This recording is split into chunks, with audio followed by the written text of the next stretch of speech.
Hi, everyone. My name is John DePietro. And I'm Bob Zagami with the Camper Report Show.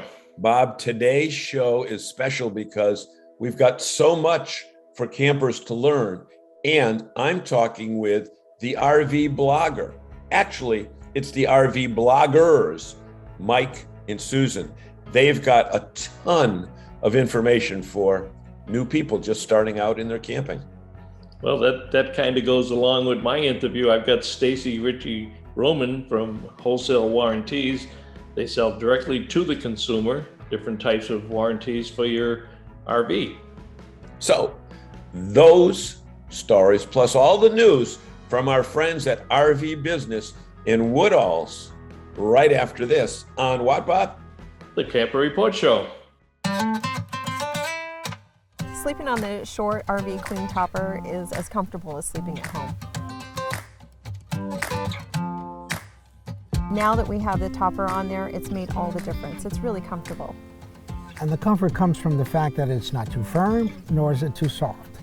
It's kind of the right level of comfort for being out, especially when you're away from home.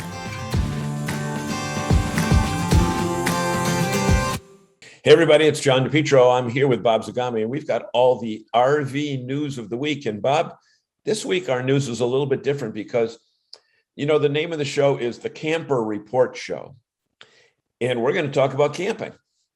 Yeah, it's interesting. The RV news slowed up a little bit this week, and maybe it's because it's the end of July and people are starting to enjoy what's left of this summer. It seems like it's disappeared quite quickly, and certainly for us up in the Northeast, it's been raining the whole month of July, so that's affected a lot of campers. You know, a lot of campers either canceled or they stuck it out. I think the resilience was fantastic. They actually stuck it out through the entire month.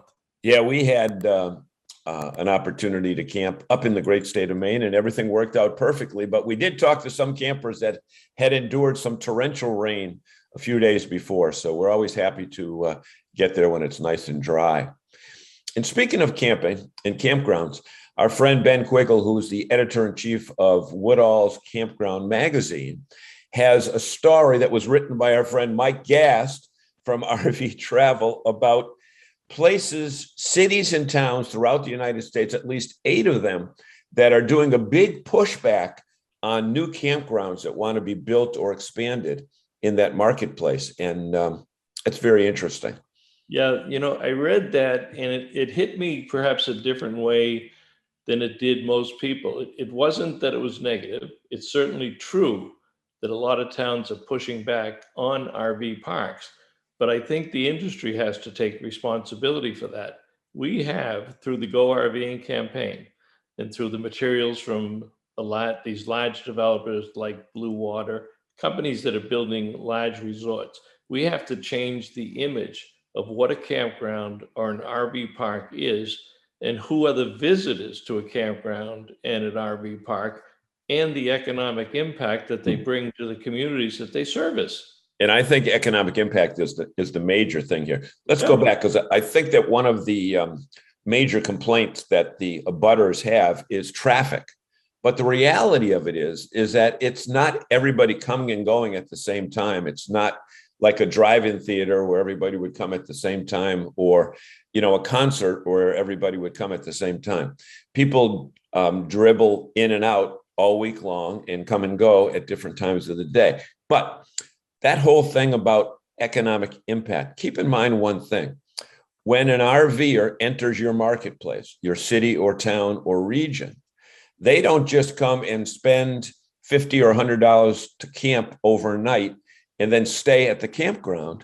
They, in fact, spend money at gas stations, liquor stores, restaurants, grocery stores, et cetera. So that multiplier effect is rather amazing. And I don't think that the industry, like you said, does a good enough job of showing the positive economic impact that an RV camp or campground has in a marketplace. Yeah, and to go back to your point about traffic, if they don't build a campground, which retains all the trees and the environment and as a minimum social environmental impact, then what if they build 500 apartments or 200 condos with 1,000 people that are going to be coming back and forth 7 days a week, 52 weeks out of the year. So looking at that environmental impact is significant. And the fact of the matter is we now have the data through the RVIA and the Go RVing major reporting that they did last year on the 9 different types of RVs, the annual income, the size and descriptions of the RVs that they have. We really have to prepare a roadshow type of thing that any city or town that is thinking about having an RV park, or somebody comes before it with an RV park, that person making the application should have this presentation from the RV industry and the campground industry saying, this is what the industry is like in the 21st century. Yep, And exactly. you know, we've done a great job of educating RVers in the new version, the dealers and the people who are selling them, servicing them. But perhaps we've been a little bit lax when you have that many cities and towns. I think he said 8 of them right now, and that's a small percentage. But we should give them the tools that they need so they don't have to go through multiple hearings and answering the same types of questions over and over. Give them the geographical, the economical, and the demographic profile of who the camper in 2021 really is. Exactly. And talking about who the camper in 2021 really is, we know that all the studies that we've done and read about show that there are more and more new campers than ever before. And although we get 99% of our news information from our friends at RV Business and Woodalls, we found something in our parent company's publication called RV Life, a story written by a gentleman named John Audette that was printed in RV Life that talks about the 5 things that new RVers should be aware of. And I'll tell you the first one. Okay. RV maintenance is never ending. Talk a little bit about that. Well, you know, we can never state it enough. You don't buy an RV, turn the key, drive down the road and have trouble-free operations for the next 5 years. We do, as we say many times, we have to manage the expectations, especially of the new RVers who are coming into it having never owned an RV, having never been in a campground. We have to make sure that they understand that no matter what RV they purchase, it was made by hand. There are going to be issues. You want a good relationship with your dealer so that you can get those issues taken care of. And if you are not the handyman special, if you are not prepared to do that maintenance, then be prepared to make sure and have your dealer do the maintenance. But whatever you do, don't avoid the maintenance. Right, Maintenance exactly. is going to be critical to the success of your RV lifestyle. And when we use the term maintenance, we don't necessarily mean breakdowns only, but regular maintenance like checking your roof and stuff like that, that in a regular house you have to do anyway. You have to mow your lawn every week at a home, unless you live in a condo. You have to check on your oil supply in your heating system and that type of thing. So there is never a time when you can totally relax on that. Right. The second point is, and this is certainly for towables, towing takes practice, especially backing up, right, Bob? I am so frustrated reading posts on social media where somebody says, I'm picking up my RV today. I've never owned an RV and I don't know how to back it up and I don't know how to drive it. I'm so scared. Then don't put yourself in that position. If that's the case, then find a friend who owns something similar to yours. Go out and practice at the supermarket parking lot or the ball field where people are not there. There are instructional videos from RV Education 101 on how to back up a motorhome, how to back up a trailer, the right way to do it, how to get it close to your hookups. Again, there's a lot of information out there. You have to go to reliable sources, but you have to practice it and make the dealer take you out and do a test drive with a vehicle that you're going to tow. Yep. And make sure that you can, in fact, tow it. It's a shame to see people afraid of the vehicle that they are going to pick up and that they have already paid for, that they have never driven or they have never ever practiced backing up an RV. Yep. Okay, perfect. Point 3, driving an RV can be tiring. Now, let's talk about both issues here, both motorized and towable. When you're driving an RV, even a Class C or a Class B, it's bigger than your average car. Class C is bigger than your average car and bigger than your average SUV. And Class A is certainly in a class by itself when it comes to that. But you've got to watch the road a lot more. You've got to watch for oncoming traffic a lot more. You've got to watch for road hazards, because generally in an RV, it's going to take you a longer time, not necessarily to react, but to respond, because you've got more weight behind you. You've got a bigger unit. And if you've got to make a turn, you need different turning radiuses, et cetera. But, you've driven many of them, and I'm sure you'd agree that it can be taxing, because you can never relax, I should say. That's true. No matter how big it is, and no matter whether it's a motorhome or a travel trailer. So you are at a higher level of awareness and stress because of your surroundings and the size of the vehicle. But I think it's less with a motorhome. I'm more stressed when I do a travel trailer, tow a really big rig behind the vehicle itself. The motorhomes, you're in command, you're up front, you can see it. It's just a larger version of what you drive during the normal day. Trucks with large fifth wheels on them can be very stressful. And again, if you didn't practice, it's going to be very stressful if you practice. But it is tiring. It's not like jumping in your car and being able to drive for 10 hours. Very few people are ever going to drive 10 hours in an RV. In fact, well, they shouldn't. They shouldn't drive 10 hours. No, and most experts will tell you, you do, maybe 3 hours and 5 hours and 350 miles. Yeah, I heard the 330. Be there by Mike Wendland's 330. Yeah. Be there by 3:30 in the afternoon, and don't drive more than 330 miles. And just last week, I drove 525 miles in one day, and I was beat. And it took me 2 days to get over that. Yep. So that's that. Now, number 4, setting up. It says setting up camp can take time. I'm going to add one more thing. Setting up and breaking down camp can take time. So you got to factor those time frames into your planning about when you want to be ready to welcome guests. Yeah, and it kind of ties into the driving, because the longer you drive, the more aggravating the setup is going to be. Yep. And you're just going to be very tired doing it. You don't want to do that. And in fact, I had seen somewhere recently where somebody said, and it was a question of traveling with their dogs, and they said what they do is they stop a half hour before they get to the campground. They have dinner, they let the dogs run around, do their business. Then they throw them back in, then they get to the campground, and it's so much more relaxing. And I'll tell you, I've been RVing for almost 40 years. I never did that. I never thought to do that with my dogs, but it was a great idea. Great idea. Stop beforehand, stretch your legs, what have you. Then when you get to the campground, the dogs are perfectly willing to sit in their cage or down by the tree.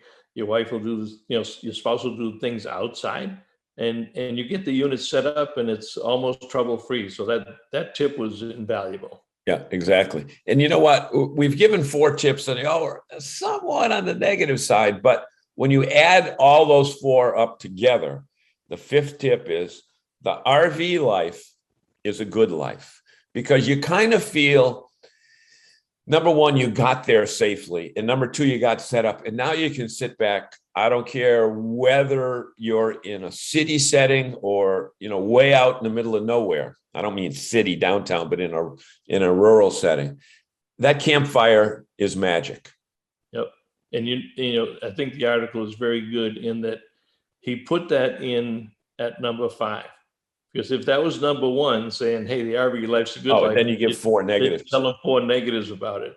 But the fact of the matter is, if you address those 4 issues, you will have a much more enjoyable RVing experience if you neglect them. And they're very simple things to correct, to learn, to practice and study to assure that you will in fact have a wonderful time when you get to the campground or the resort in your RV, and the RV lifestyle is fantastic.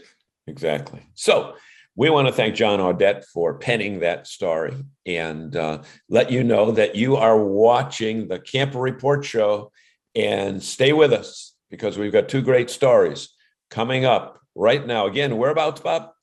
The Camper Report Show.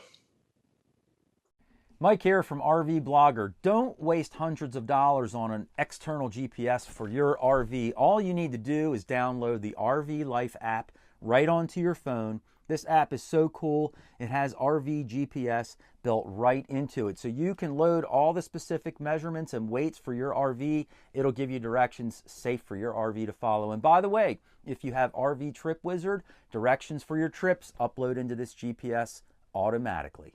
Welcome back to the Camper Report Show, everybody. And I'm delighted today to have Stacy Ritchie Roman, the marketing director of Wholesale Warranties, a very unique company, and it's been out there quite some time.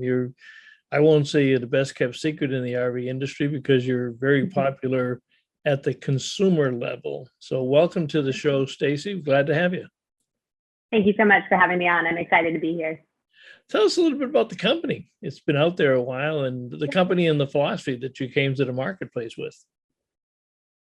Yeah, so Wholesale Warranties was founded, I want to say about 18 years ago now, by our owner, Jeff, who was actually a full-time RVer when he started Wholesale Warranties.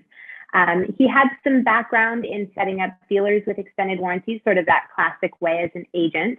And he thought, well, what if I could just get this direct to the consumer? That might be a little bit easier and open up an opportunity here. And so he kind of took that on himself, got in his 40-foot RV, drove across the country, and he was an RV entrepreneur. So he started Wholesale Warranties, started offering that RV warranty protection direct to consumer with the guiding philosophy of putting the customer first. As a full-time RVer, he knew firsthand what it's like to have to need repairs, to have a breakdown while you're traveling, and how important extended warranty coverage can be as long as it's there for you when you need it. And so we are a customer first, education first company, and we're really just looking to help RVers find coverage that makes sense for who they are. And we want everybody to know their options. Well, it's always nice when owners and management of RV related companies actually practice the lifestyle. Even better when they're full-timers and they've been out there and they know what to experience. And nothing's better than sitting around the campfire listening to everybody else talk about the RV industry, which I'm sure he did many times. And sometimes you get that entrepreneurial bug and say, I can do this better. I have a better idea on how they do it. So do you actually write your own policies, underwrite your own policies? Do you work to find a variety of different companies that might fill the requirements of consumers? Because when you look at RV insurance and RV warranties, we got 10 million RVs on the road at any particular time. And they're in a variety of conditions. Some are used by full-timers like Jeff. Some are only used a couple of times a year. Explain the underwriting process that you go through. Sure. So at Wholesale Warranties, we're a broker of extended warranties. So we don't actually write or manage claims or any of that in-house. We partner with extended warranty companies and administrators who are offering reliable coverage. We're very picky with who we choose. But the great part of being a broker is it does give us access to a variety of options. Because like you said, there's no one size fits all RVer. There is no one size fits all RV. They are so different and so unique, and each person that uses them in a unique way. So a big part of what we do at Wholesale Warranties is when you get a quote with us, we're going to learn who you are as an RVer, how you use your rig, what your desired level of risk is. Maybe the things that you feel comfortable fixing on your own and the things that you are worried about paying for. So we'll learn who you are and match you up with a personalized level of coverage that makes sense for you. And so being a broker does give us access to a lot of different levels of coverage, different deductibles, different term lengths. And so we work really closely with our customers to make sure that they feel they're getting the coverage that makes sense for who they are. That's an interesting way of doing it now. So do you have a menu item type process, and then you go over each of those individual items and either include or exclude certain things about the way the customer uses their RV? So not a menu type necessarily, but there are some kind of categories of coverage. So we can offer everything from the top of the line. Pretty much every mechanical component in that rig is going to be covered. We call that an exclusionary policy. That is a great option if you don't want to worry about paying for any repairs. We pretty much will take care of everything. Of course, there are some exclusions with every policy, but that is your top of the line coverage. And then we break that down into a couple of different levels from there with options as scaled back as powertrain only coverage. Maybe you own a motorhome and you're only worried about that big, scary $30,000 engine repair. That's what you want to protect yourself from. We have that option as well as the coach only. We have a lifted component. So we have these different levels of coverage, and we will fit you in with the one that makes sense for you based on how you do use your rig. Now, do you deal with them? You deal with the consumer directly. Is it mostly all done electronically and by phone? Do you have agents that are in the field? How do you sell? How does the consumer find you, number one? And how does the consumer interact with the company as you go through that process of developing what's going to be in the warranty? Sure. So we work nationally, so we can work with anybody in the U.S., but our office is located, we're here in San Diego, California. And so we have a dedicated team here. You can reach us. You can submit a quote request online, completely free to get a quote. You can give us a call. And then we will work with you how it makes sense for you. So we can talk over the phone, go over things in a lot of detail. We can use email. You can text us. So however it makes sense for you to work with us, we just need that initial information from you, either by phone or, again, on our website on wholesalewarranties.com. Lots of ways to request a quote there. And we'll work with you and try to, get things started from there. I think it's always a misconception for people who don't understand the lifestyle or who have never owned an RV.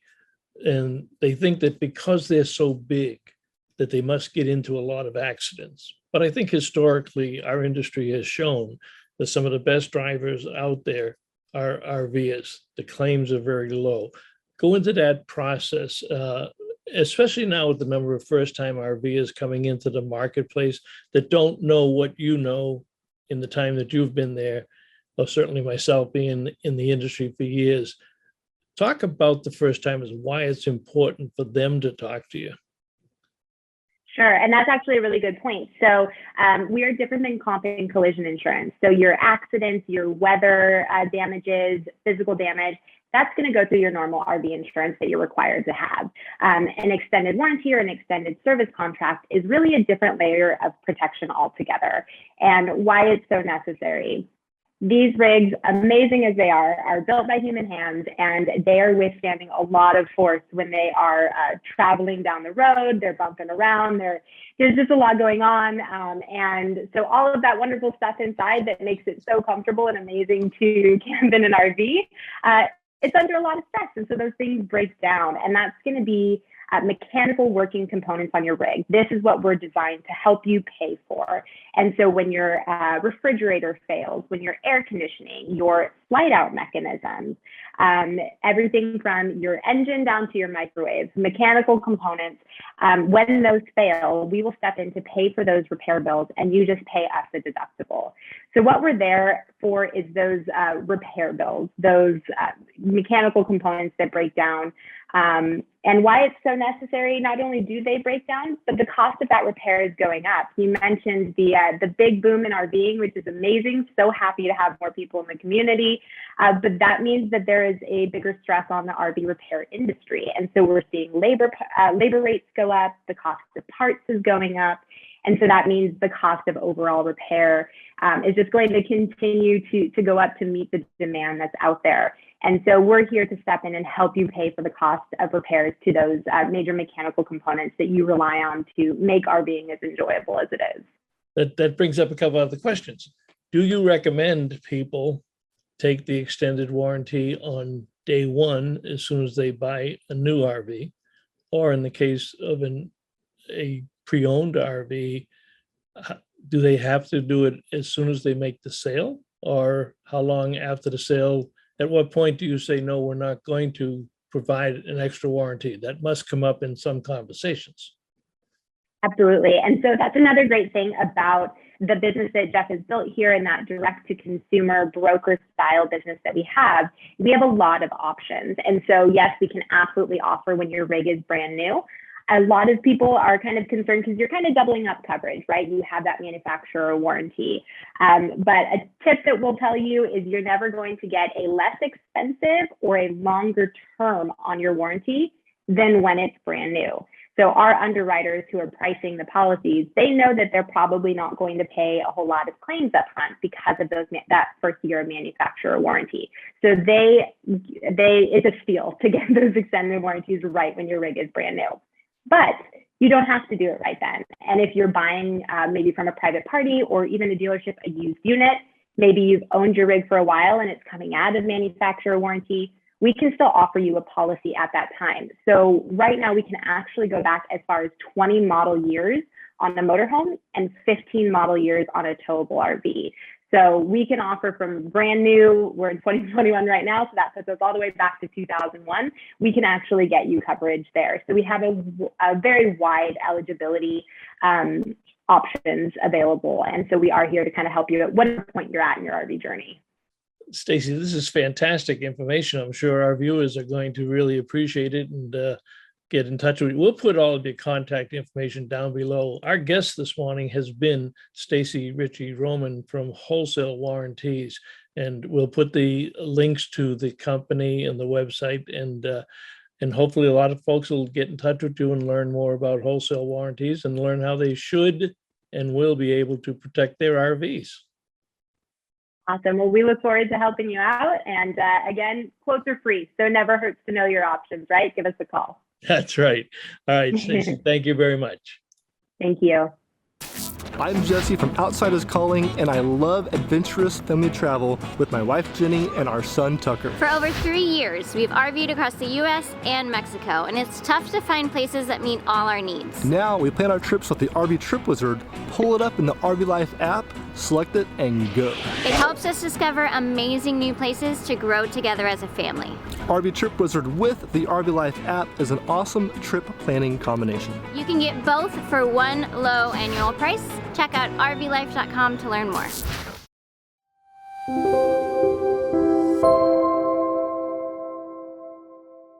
Hey everybody, my name is John DePietro, and welcome back to another segment on the Camper Report Show.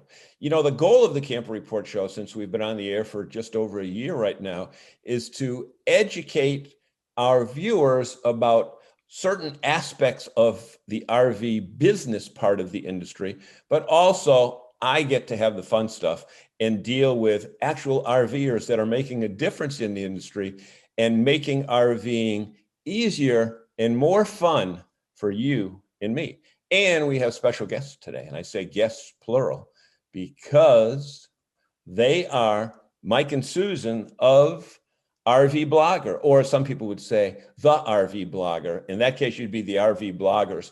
But welcome, guys, and it's not really your first appearance on the Camper Report Show, because I know so many of our prior viewers have seen you in the commercial segments where Mike has talked about the RV Trip Wizard. So Susan, special welcome to you. Mike, not special welcome to you because you've already. I'm old news now, I guess. It's good to be old news. Yeah. So tell us a little bit about your background as far as your RVing experience, how long you've been RVers. And I know that many people think that the only RVers that we talk to are full-timers, but you guys aren't full-timers. You're casual RVers, but you're really RV educators. So give us a little bit of background. Well, sure. Well, I guess it all started for us together back in 2017. We didn't even meet until 2016. Pressure's on. But Susan proposed that we take a trip and cruise the PCH in California and relive our old younger days and jump in a camper van and hit the road. And we actually ended up renting an RV for that trip. And I didn't even know you could rent an RV. So, but it was the most impactful 10 days of our lives. I mean, it changed everything, because after that trip, I became totally hooked on RVing, and we decided at that point, I decided I couldn't go back to my corporate job anymore. I had to just invest myself fully into learning how to RV, and through that experience, you know, part of the fun for us is sharing what we learn with other people. And so we decided to create the blog rvblogger.com and write articles about everything we were learning as we were going through the process ourselves. And it just became super fun and something we totally enjoyed. We have over 400 articles on the website now. So if there's a topic you're interested in learning about, chances are we've written an article about it because we've learned about it ourselves. Yeah. So it's been a really fun adventure for us. And Susan's you've been an RVer since your whole life. So I RV'd as a child with my parents. And then when I had children, I RV'd with them as well. We started out in a pop-up camper and then went to a travel trailer. So I had been doing it for quite some time, but I had also taken a brief break from it as well until we took our trip and did that. So yeah. So you were hooked, as our late friend BJ Thomas would say, you were hooked on the feeling of RVing. Yes. Yeah, absolutely. There's nothing better. You mentioned that once you got the taste of that freedom that it let you feel, that you said you can't go back to a regular job again. And that was pre-COVID. And I'm sure that both of you would agree that the way this COVID thing played itself out is that more and more people, because they weren't doing the commute every day around the Baltimore Washington Expressway or into New York City or around LA, they had the capability to work, not necessarily just from home, but work from an RV. And ironically, at the same time that you were starting to put out more content with your hundreds of YouTube videos and training programs, it was kind of like the perfect storm that allowed you to really grow rapidly in the journalism aspect of RVing. Yeah, it really was. And we've got so many subscribers that we've met along the way that are doing just that. They weren't going to work every day, and they realized, I can buy an RV, I can drive to the beach, spend the summer, work from my RV, but after work, go to the beach or go somewhere and enjoy things or travel and work wherever they are. And in addition to that, people were looking for just activities to do to get out of the house. And RV camping is a safe way to stay safely distant from other people. And all the activities around camping are socially distant or can be socially distant activities too, right? Hiking, biking, fishing, kayaking, all the things you might do surrounding your camping trip, you can pretty easily stay away from other people. So this huge influx of people entered into RVing as an activity due to the COVID thing. And so it's been really, really amazing to see how fast things have grown and meet so many people. We really try to answer every YouTube comment. We have a Facebook group with over 43,000 people in there. So we're pretty active in that. And then we get emails from people that read our articles, and it's just been really cool meeting everybody that's getting started, and they have tons of questions, which, that fuels us, because then we know, like, okay, let's make a video about this topic, because everybody wants to know about water filters, or everybody wants to know how to set up their campsite, things like that. And most importantly, how to empty your black tank. Yes. Yeah, that's so whether it's a 45-foot diesel pusher that goes for $1 million or $2 million, or a pop-up, we have that one element in common, and that is, you know what? Yep. Right. Yep. But You got to hit the dump station. based upon the number of newbies that are entering the field, I see that you are working with our friends at RV Education 101, and you offer training courses in your, on your website. You can see that. And certainly there's no better people to partner with than Mark and Dawn Polk. They are fantastic people. Yeah. And they're RVers themselves. Since this whole COVID thing hit, everybody's an expert on RVing, even though they've got 1 year or one trip's worth of experience. But the Polks are not only nice people, but Mark knows his stuff. And it's gotten to the point where if you're dealing with RV electricity, you better be listening to the proper authority, because that a mistake can be fatal. And even tire inflation and things like that, when you're on the road, if you have to have your tires done, or when to change your tires, even though they look brand new. Yeah. And propane is another big one too. People have propane issues, and that's a really big safety issue. So you've developed the RV Camping Magazine, which I look at and I say, they must have a staff of 30 people to put this out every month. Is it monthly or quarterly? Monthly. Oh, you're crazy.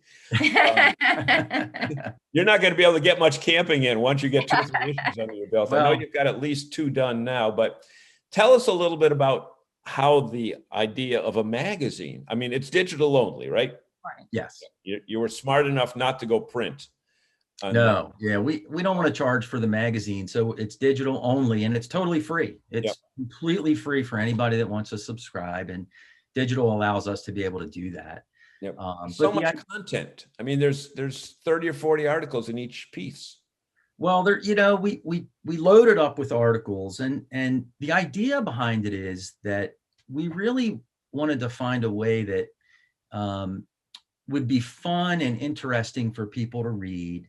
And our idea was kind of like, there are a ton of really popular RVers that are out there that are full-time RVers. And and they know their stuff. They're successful. Yeah. And they've been doing it for years. And so, we wanted to feature some really well-known RVers right on the cover of the magazine and interview them with some really fun questions. And it's been great because we've learned really cool stuff about some of these RVers that we are featuring. And then we also want to bring in some lesser known RVers that are out there that are YouTubers or bloggers, but they have great material, and give them a platform to share and become a little better known as well. And their content is fantastic. And so it's really kind of a group effort where we get to meet all these really cool people, and they get to contribute into the magazine, and we put it all together and then share it, for free. And our so far,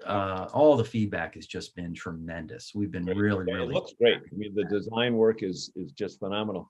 I'm sure you'd agree that in the time that you've been in the RVing lifestyle, the sharing attitude of RVers really is not really duplicated in many other fields that I've been in. How about you guys?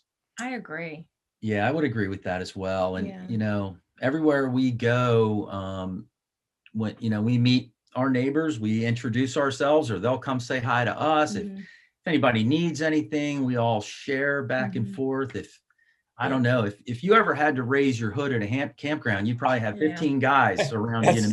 Exactly what I was going to say. We were doing another interview on another show last night, and the guest said, hey, if you ever want to have people come over for a beer, just put your hood up. And you'll have 50 people there within 5 minutes to say, hey, how can I help? But the term happy camper is true. I mean, you go camping and everybody's happy and they're excited and they're waving and they're social and they're, it is truly a great community. Yeah.